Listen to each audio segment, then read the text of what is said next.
All right. Let's discuss this right here. You see, this thing has been going on from generation to generation. A lot of African parents, instead of creating generational wealth in such a way that they train their children and pass on the wealth they have created to their children, they make it in such a way that the child owes them everything that they have given to that child. This is really an issue.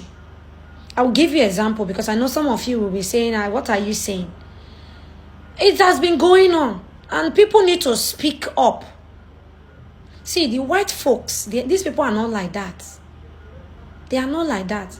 They plan their self in such a way that even while they are, training their child, they are sending their children to school, they still have plans about their old age. They do have plans about their old age. You understand? So whatever that is coming from their child to assist them is fine. They are even trying in such a way that they pass so much, they leave so much for their children. But when it comes to Africa here, your mother is training a girl. Let me use the girl child now as an example. They send the girl child to school. She went to higher institution, did her master's and everything. And then she came out. She wants to marry. Then the man must pay money. I mean, he has to spend money.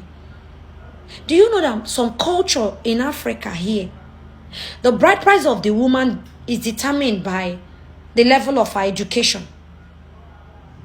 It's determined by how beautiful she is, how well.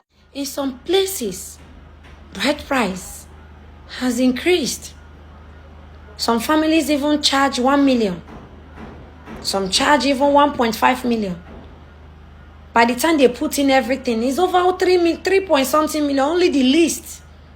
The celebration is not there, just the list to buy gift for the family. So is it that they bringing up their own child is like a loan?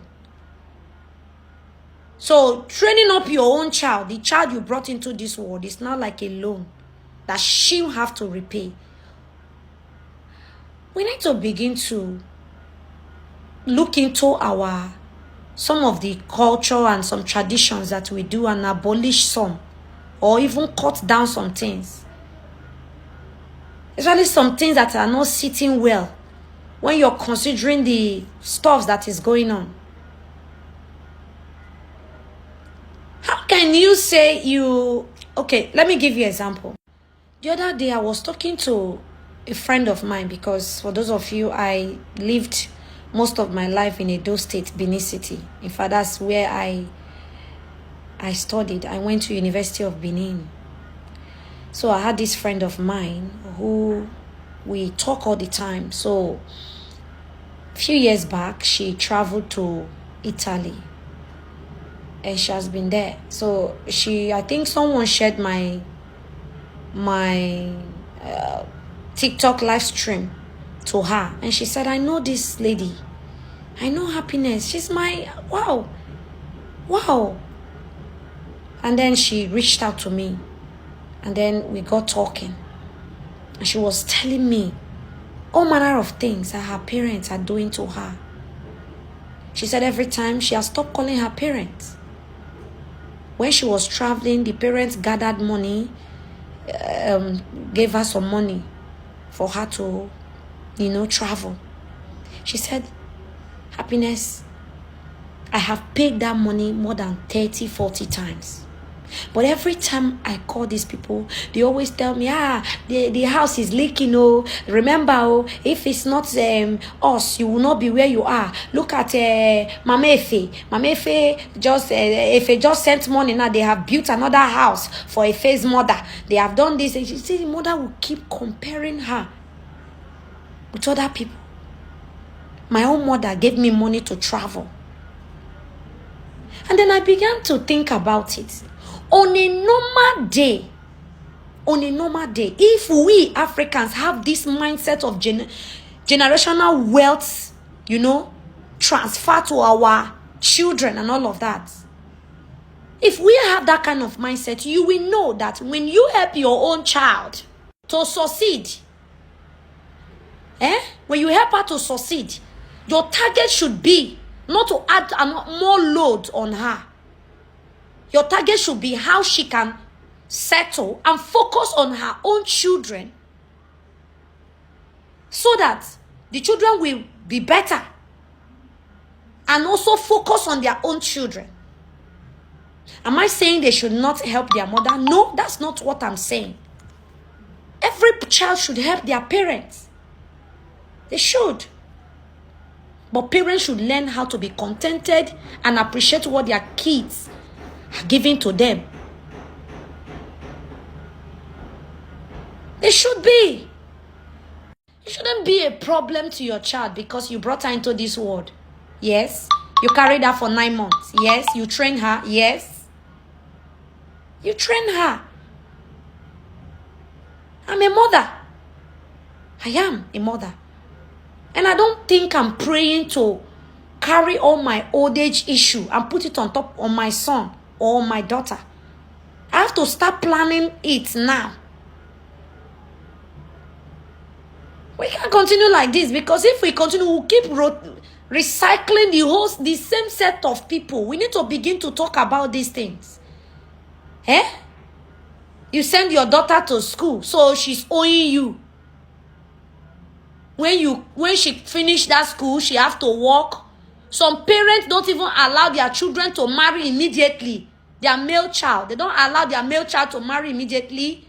They want the male child to work first and support the family before he will go and marry. Because if he marries, he's not going to have time for the family.